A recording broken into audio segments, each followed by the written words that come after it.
Bank and banking news চ্যানেলের পক্ষ থেকে সবাইকে স্বাগত জানাচ্ছি। আজকে আমরা ২০২৬ সালে নতুন নিয়ম অনুযায়ী ব্যাংক অ্যাকাউন্ট করতে কি কাগজপত্র লাগবে সেই বিষয়টি আমরা আজকে এই ভিডিওতে দেখব। ২০২৬ সালে নতুন একটি সিদ্ধান্ত নেওয়া হয়েছিল যে এখন থেকে নতুন ব্যাংক অ্যাকাউন্ট করতে হলে অ্যাকাউন্ট যার নামে করা হবে ওই ব্যক্তির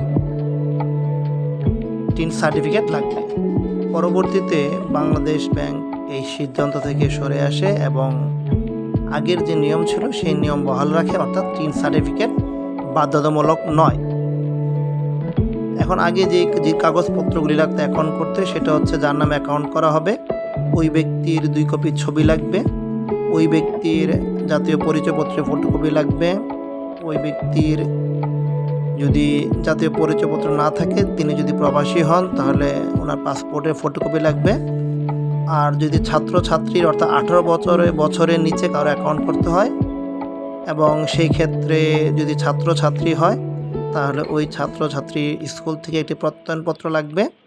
এবং ছাত্রছাত্রী যেহেতু নিজের অ্যাকাউন্ট অপারেট করতে পারবে না, তাই তার অভিভাবকের যার নামে অর্থাৎ বাবা মা যে কোনো একজনের জাতীয় পরিচয়পত্র এবং বাবা মার ছবি লাগবে।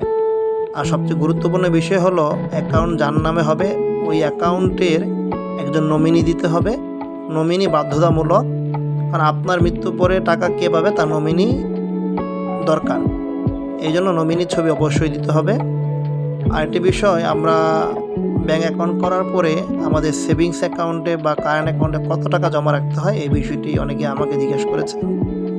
ব্যাঙ্ক অ্যাকাউন্ট করতে কোনো টাকা লাগে না, আপনার সেভিংস অ্যাকাউন্টে আপনি 500 টাকা জমা রাখলেই হয়। আর আপনার যদি কারেন্ট অ্যাকাউন্ট হয়, আপনার কারেন্ট অ্যাকাউন্টে আপনি যে কোনো অ্যামাউন্ট জমা রাখতে পারেন, কমপক্ষে 1000 টাকা কারেন্ট অ্যাকাউন্টে জমা রাখতে হয়। আর কারেন্ট অ্যাকাউন্টে আপনি যে কোনো পরিমাণ অ্যামাউন্ট দৈনিক লেনদেন করতে পারবেন, সেখানে কোনো বাধ্যবাধকতা নেই। আর সেভিংস অ্যাকাউন্টে আপনি যে কোনো অ্যামাউন্ট লেনদেন করতে পারবেন, তবে একটি বিষয় আপনাদেরকে মনে রাখতে হবে, সেভিংস অ্যাকাউন্ট থেকে যদি আপনি মাসে 4 বারে বেশি টাকা ওঠান তাহলে আপনার ওই সেভিংস অ্যাকাউন্টে কোনো ধরনের মুনাফা দেওয়া হয় না।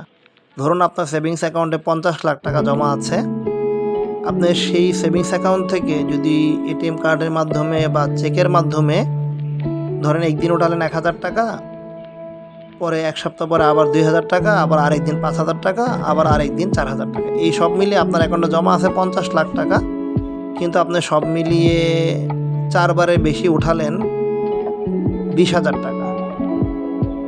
তাহলে আপনার যে বাকি যে 49,80,000 টাকা জমা থাকবে, ওই 49,80,000 টাকার জন্য ওই মাসের যে প্রফিট, সেই প্রফিট কিন্তু আপনি সেভিংস অ্যাকাউন্টে পাবেন না। তাই সেভিংস অ্যাকাউন্ট থেকে টাকা ওঠানোর সময় সবসময় খেয়াল রাখতে হবে 4 ভাগের যে টাকা জমা থাকবে ওই টাকার 4 ভাগের 1 ভাগের বেশি টাকা ওঠানো যাবে না একবারে। আর মাসে 4 বারে বেশি টাকা ওঠানো যাবে না। যদি ওঠান তাহলে আপনি ওই মাসের বাকি টাকার মুনাফা পাবেন না। ধন্যবাদ সবাইকে।